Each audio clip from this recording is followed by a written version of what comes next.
শুভ সকাল বন্ধুরা, এখন বাজে 6টা। প্রত্যেক দিনের মতো আজও ঘুম থেকে উঠে সামনের গেটটাকে খুলে দিলাম। গেটটা খুলেই দেখো রাস্তায় বেরিয়ে দেখি যে চারিপাশে কিন্তু জলে ভর্তি হয়ে গেছে। কালকে রাত্রির থেকে একটানায় কিন্তু বৃষ্টি হচ্ছিল। সেই বৃষ্টিতে খাল আর জমিগুলো কিন্তু সমান সমান হয়ে গেছে। আর দেখো কলা গাছগুলো কিন্তু অর্ধেক প্রায় ডুবেই গেছে। আর যদি টানা দুদিন বৃষ্টি হয় তাহলে কিন্তু আমাদের এই রাস্তাটায়ও জল উঠে যাবে। আর দেখো সবাই মাছ ধরতে গেছিলো, মাছ নিয়ে তারা কিন্তু বাড়ি যাচ্ছে। রাস্তা থেকে বাড়ি এসেই আমি কিন্তু দেখো বারান্দাটা ভালোভাবে ঝাঁট দিচ্ছি। আর বৃষ্টি হয়েছে বলে আমার ওই কাঠের সাইডে কিন্তু প্রচণ্ডই উই পোকা লেগেছিল। উই পোকাগুলোকে ঝাঁট দিয়ে ফেলে দিয়েছি আগেই। আর দেখো আমি কিন্তু বারান্দাটাকে ভালোভাবে ঝাঁট দিয়ে নিচ্ছি।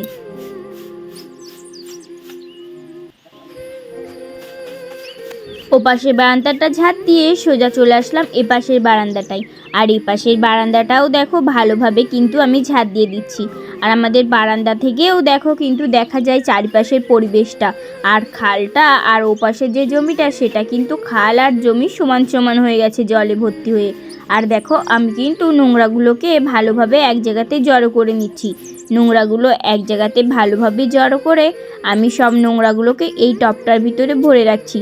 যখন বাইরে যাব তখন কিন্তু এই নোংরাগুলোকে ফেলে দেবো।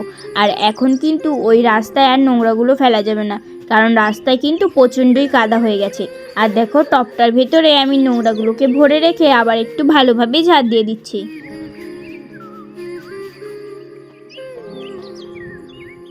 Welcome back to my channel Priyanka simple house wife. তোমরা সবাই কেমন আছো? আশা করছি খুব ভালো আছো। তোমাদের ভালোবাসায় আমিও খুব ভালো আছি।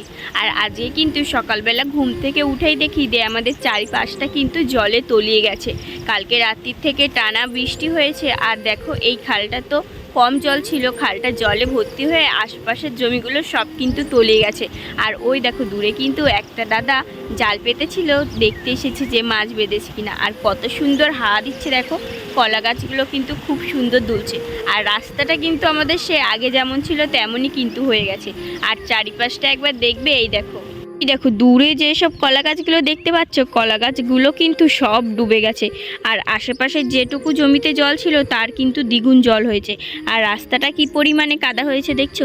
আর টিপ টিপ টিপ টিপ করে কিন্তু বৃষ্টি পড়ছে। আর আকাশে কিন্তু প্রচণ্ড এখনো মেঘ করে আছে। আজকেও বৃষ্টি থামবে কি না কিন্তু সেটা বলতে পারছি। আর আমি এখানে দেখো চারিপাশটা দেখতে দেখতে আর দেখি আমার কাকা শ্বশুর জালের থেকে মাছ ছাড়িয়ে নিয়ে এসেছিল। এই দেখো অনেকগুলোই কিন্তু মাছ পেয়েছিল।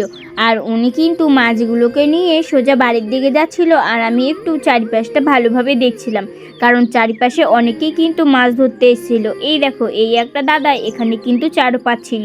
আর আমি সেটা দাঁড়িয়ে দাঁড়িয়ে দেখছিলাম। আর আশেপাশে দেখছো জলে কিন্তু পরিপূর্ণ হয়ে গেছে, মানে জল আর জমিগুলো সব সমান সমান হয়ে গেছে। আর দেখো আকাশে কিন্তু মেঘ করে রয়েছে। আর প্রচণ্ডই কিন্তু বৃষ্টি শুরু হয়ে গেছে। চলো আর বেশি বক বক না করে বাড়িতে যে আগে বাসি কাজগুলো সেরে নিই। রাস্তা থেকে সোজা বাড়িতে এসেই দেখো থালা বাসনগুলো কিন্তু মাজতে শুরু করেছি। আর রাস্তার থেকে আস্তে আস্তে কিন্তু ভিজে গেছিলাম। আর বাসনগুলো মেজে আমি কিন্তু স্নান করে নেব। আর দেখো আজকে কিন্তু অনেকই বাসন আছে, কারণ কি বলো তো, কালকে বিকালে প্রচণ্ডই বৃষ্টি হচ্ছিল। কলপারে বসে কিন্তু থালা বাসন মাজা যাচ্ছিল না, সেই কারণেই অনেকগুলো বাসন হয়ে গেছে। আমি ততক্ষণ থালা বাসনগুলো ভালোভাবে মাজতে থাকি, তোমরা ততক্ষণ পুরো ভিডিওটা দেখতে থাকো।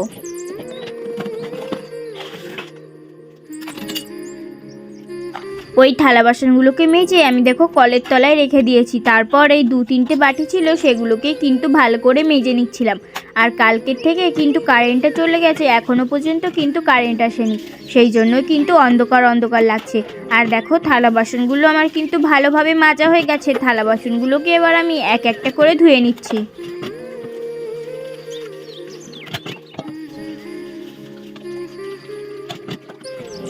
আর আজকে কিন্তু প্রচণ্ডই ঠান্ডা ঠান্ডা আছে জানো তো। আরও সকালবেলা রাস্তায় গিয়ে পুরো ভিজে গেছি, সেই কারণে আরোই একটু ঠান্ডা ঠান্ডা লাগছে।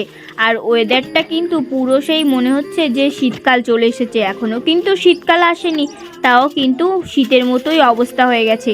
আর দেখো আমার কিন্তু থালা বাসনগুলো ভালোভাবে ধোয়া হয়ে গেছে। থালা বাসনগুলোকে ধুয়ে রেখেই সোজা স্নান করে দেখো চলে আসলাম। আর বাইরেটা দেখছো হাওয়া বইছে কেমন, তার সাথে বৃষ্টিও কিন্তু পড়ছিল টিপ টিপ করে। এবার দেখো আমি কিন্তু চুলটাকে আঁচড়ে ভালোভাবে চুলটা বেঁধে নিয়েছি। আর একটু সিঁদুর পরে নিচ্ছিলাম। আমি দেখো সিঁদুর পরতে পরতে ওপাশ থেকে কিন্তু আমার বর এসে জালটা নিয়ে গেল, কারণ চারিপাশে তো ভেসে গেছে আর সবাই কিন্তু জাল নিয়ে দৌড়াচ্ছে মাছ ধরার জন্য। সিঁদুর পরেই বাইরে তাকিয়ে দেখি যে দেওরগুলোও শুরু করেছে জাল ছাড়াতে। আর এই জালটা দেখো অনেকটাই বড়। আগের দিন কিন্তু খালে পেতেছিল, খাল থেকে কিন্তু শ্যাওলাগুলো ধরে গেছিল, আর সেই শ্যাওলাগুলোকে কিন্তু ওরা ছাড়াচ্ছে। আর দেখছো জালটা কিন্তু অনেক বড়। আর আকাশে কিন্তু প্রচণ্ড মেঘও করেছে, তার সাথে কিন্তু গুড়ি গুড়ি বৃষ্টিও পড়ছে, আবার কিন্তু বাতাসও বইছে। আর দেখো দূরে কিন্তু ওই আর একজন জাল ধরে আছে। তারপর ওরা কিন্তু জাল ছাড়িয়ে চললো মাছ ধরতে, মানে জাল পাততে। আর কতটা পরিমাণে বৃষ্টি হয়েছে, কতটা পরিমাণে জল হয়েছে সেটা তো তোমরা দেখে বুঝতেই পারছো।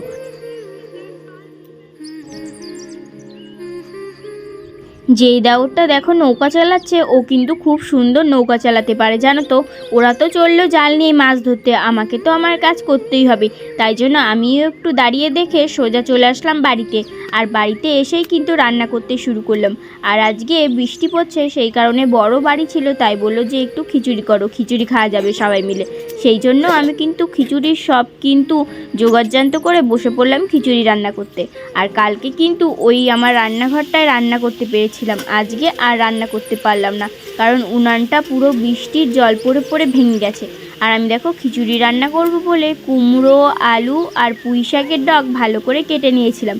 কেটেই আমি কিন্তু ভালো করে আগে এইগুলোকে ভেজে নিচ্ছি, আর একটু লবণ হলুদ দিয়ে নিলাম। আমি ততক্ষণ এইগুলোকে ভালো করে ভাজতে লাগি, তোমরা ততক্ষণ পুরো ভিডিওটা দেখতে থাকো।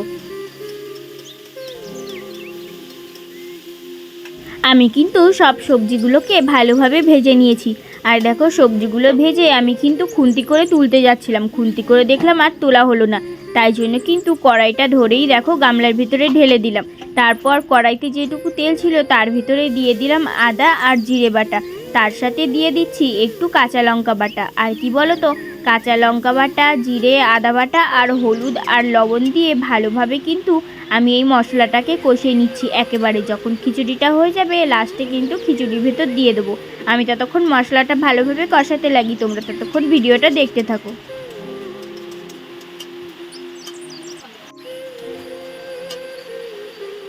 মশলাটা আমার কিন্তু ভালোভাবে কষানো হয়ে গেছে। মশলাটাকে ভালোভাবে কষিয়ে আমি দেখো কড়াই ধরে কিন্তু নিচে রেখে দিলাম। আর চাল ডাল আগে থেকে কিন্তু ভালোভাবে ধুয়ে হাঁড়িতে ভিজিয়ে রেখে দিয়েছিলাম, সেটা কিন্তু এখন আমি দেখো উনানের পর চাপিয়ে দিয়েছি। আর দেখছো উনানটা কিন্তু আমার চারি সাইড দিয়ে ফাটতে শুরু করেছে, কারণ এই উনানটা তো খুবই ছোট, 1 থেকে 2 ভাগে রান্না করলে কিন্তু আর এতে কাঠ ধরে না। আর দেখো আমি কিন্তু হাঁড়ির ভেতরে একটু হলুদ আর একটু লবণ দিয়ে ভালোভাবে কিন্তু ঘুটে দিচ্ছি।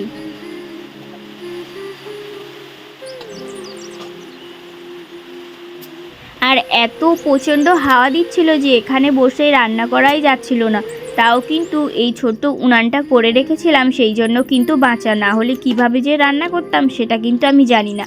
আর দেখো সেই চাল ডালটা ভালোভাবে কিন্তু আমার ফুটে গেছে। তারপরে কিন্তু আমি সবজিগুলোকে দিয়ে দিলাম, সবজিগুলো দিয়ে ভালোভাবে নাড়িয়ে নিচ্ছি। আর খিচুড়িটা কিন্তু অনেকটা পরিমাণে হয়ে গেছে, ভাবছি যে হাঁড়িতে ধরবে কিনা, তারপর দেখলাম যে হাঁড়িতে ধরবে না। আর দেখো আমি কিন্তু তাও আস্তে আস্তে ভালোভাবে কিন্তু একটু নাড়াচাড়া করে নিচ্ছিলাম, আর একটু গামলাতে তুলেও রেখেছি। তারপর দেখো ভালোভাবে যেই মশলাটা কষিয়ে রেখেছিলাম মশলাটাকে দিয়ে খিচুড়িটা একটু নাড়াচাড়া করে নিচ্ছি।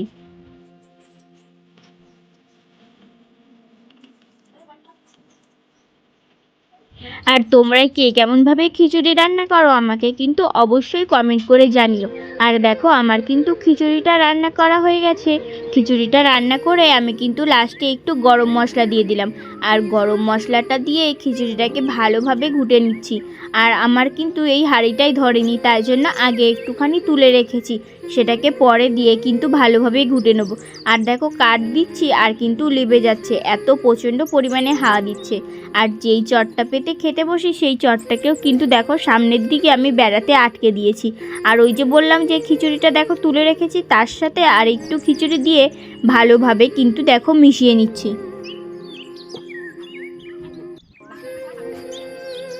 খিচুড়িটা দেখো হাঁড়িতে ধরছিল না বলে আমি কিন্তু গামলায় আর একটু খিচুড়ি তুলে রাখলাম, গামলায় খিচুড়ি তুলে রেখেই সাইডে কিন্তু নামিয়ে রেখে দিয়েছি। আর হাঁড়িটা এখন ঢাকা দিয়ে দিলাম। হাঁড়িটা ঢাকা দিয়েই আমার কিন্তু খিচুড়িটা হয়ে গেছে। এবার কিন্তু খিচুড়িটাকে আমি নামিয়ে রেখে দিলাম। আর তরকারি রান্না করব বলে আমি কিন্তু দেখো কড়াইটাকে বসিয়ে দিয়েছি। আর কড়াইটা কিন্তু আমার ভালো করে গরম হয়ে গেছে। কড়াইটা আমার ভালো করে গরম হলেই কড়াইতে কিন্তু আমি তেল দিয়ে দিয়েছি, তারপরেই কিন্তু জিরে ফোড়ন দিয়ে দিচ্ছি। আর এখন রান্না করব আলুর দম। খিচুড়িতে কার কি খেতে ভালো লাগে অবশ্যই কিন্তু আমাকে কমেন্ট করে জানিও।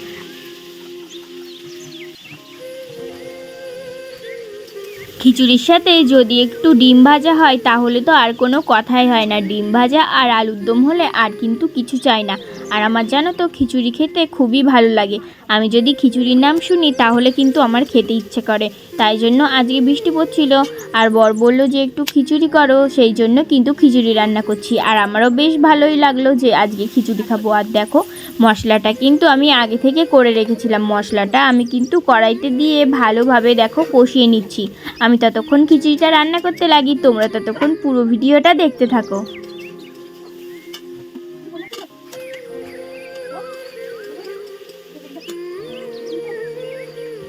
মশলাটার সাথে আলু দিয়ে ভালোভাবে কিন্তু আমি কষিয়ে নিচ্ছিলাম। আর যেই বাটিতে মশলা রেখেছিলাম সেই বাটিটা ধুয়ে একটু কিন্তু জল দিয়ে দিলাম। আর দেখো আলুর দমটা বানাচ্ছিলাম, মনে হচ্ছে এখনই খিচুড়িটা খেয়ে নিই, কিন্তু সবাইকে দিয়ে তারপরেই খেতে হবে, আগে তো রান্না করতে হবে তাই না। আর আজকে কিন্তু সবাই মিলে খিচুড়ি খাবো। আর দেখো আমার কিন্তু আলুর দমটা রান্না করা হয়ে গেছে। আলুর দমটা কেমন হয়েছে জানি না, কিন্তু দেখতে কিন্তু খুবই সুন্দর হয়েছিল। আর তারপরে দেখো কাকিমা শাশুড়ি চলে আসলো মোমবাতি জ্বালাতে, কারণ বরকে বললাম যে তুমি একটু পুজোটা দিয়ে দাও, আজকে অনেকটাই বেলা হয়ে গেছে। কারণ কি বলো তো, বাতাস বইছিল, উনুনটা ভালোভাবে জ্বলছিল না, জ্বালাচ্ছি আবার লিবে যাচ্ছে, সেই কারণেই দেরি হয়ে গেল। রান্না করে উঠেই দেখো সবাইকে কিন্তু থালায় থালায় বেড়ে দিয়েছি। আর আজকে কিন্তু সবাই একসাথে মিলে খাচ্ছিলাম। আর জানো তো এরকম একসাথে মিলে খেলে খুব ভালো লাগে আমার। আর আজকে খিচুড়ি আর আলুর দম করেছিলাম, মনে হচ্ছে যে পিকনিক করছি। তার মধ্যে আবার বৃষ্টি পড়ছে, হালকা হালকা হাওয়া দিচ্ছে, পুরো আজকের খাওয়াটা জমে গেছে। তোমাদের কার কার এরকম একসাথে খেতে ভালো লাগে অবশ্যই কিন্তু আমাকে কমেন্ট করে জানিও। আর খিচুড়িটা সবাই খেয়ে বলছিল না ভালো লাগছে। আর ভালো লাগছে বললে আমার তো খুব ভালো লাগে। আর দেখো আমার বর কিন্তু ওর পাতের থেকে একটা আলু আমাকে তুলে দিয়ে দিল। আর কুমড়ো তো আমার প্রিয়, সেটা তো সবাই জানো, তাই জন্য আজকে খিচুড়িতে বেশি করেই একটু কুমড়ো দিয়েছিলাম। আর তোমরা যারা আমাকে সাপোর্ট করতে চাও অবশ্যই কিন্তু চ্যানেলটিকে সাবস্ক্রাইব করে দিও আর ভিডিওটা একটু বেশি বেশি শেয়ার করে দিও। সবাই ভালো থাকবে, সুস্থ থাকবে, সাবধানে থাকবে। ধন্যবাদ।